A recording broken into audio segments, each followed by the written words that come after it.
Hi అండి. అందరికీ నమస్కారం. Welcome to my channel. ఇవాళ నేను టేస్టీ పెసరపప్పు అటుకుల పాయసం ఎలా ప్రిపేర్ చేసుకోవాలో చూపించబోతున్నాను. ఇది టేస్ట్ మాత్రం చాలా అంటే చాలా అద్భుతంగా ఉంటుందండి. చాలా సింపుల్గా చేసుకోవచ్చు.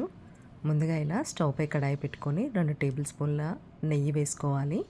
నెయ్యిలో ఇలా డ్రై ఫ్రూట్స్ అన్నీ లైట్ గోల్డెన్ బ్రౌన్ కలర్ వచ్చే వరకు వేయించుకొని పక్కకు పెట్టేసుకోవాలండి.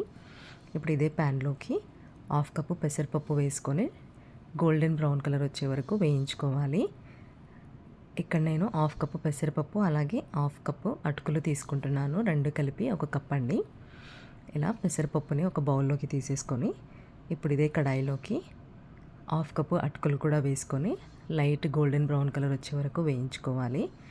ఇప్పుడు ఇందులోకి 3 నుంచి 4 కప్పుల దాకా పాలు వేసుకుంటున్నానండి. ఇవి కాచి పెట్టుకున్న పాలు. ఇలా మనకు పెసరపప్పు కూడా వేసుకొని అటుకులు పెసరపప్పు 2 చక్కగా ఉడికిపోయే వరకు మధ్య మధ్యలో కలుపుకుంటూ ఉడికించుకోవాలి. మనకు పాయసం లూజ్గా కావాలంటే 4 కప్స్ వేసుకోవచ్చండి పాలు. కాస్త థిక్గా ఉన్నా పర్లేదు అనుకుంటే 3 కప్పుల వరకు సరిపోతాయి. ఇలా పెసరపప్పు అటుకులు 2 ఉడికిపోయాక ఇందులోకి 3/4 కప్పు చక్కెర వేసుకుంటున్నానండి. మీకు స్వీట్నెస్ ఎక్కువ కావాలనుకుంటే 1 కప్పు దాకైనా వేసుకోవచ్చు. ఇలా మొత్తం అంతా కలిపేసుకొని చక్కెర కరిగిపోయాక స్టవ్ ఆఫ్ చేసుకుంటే సరిపోతుంది.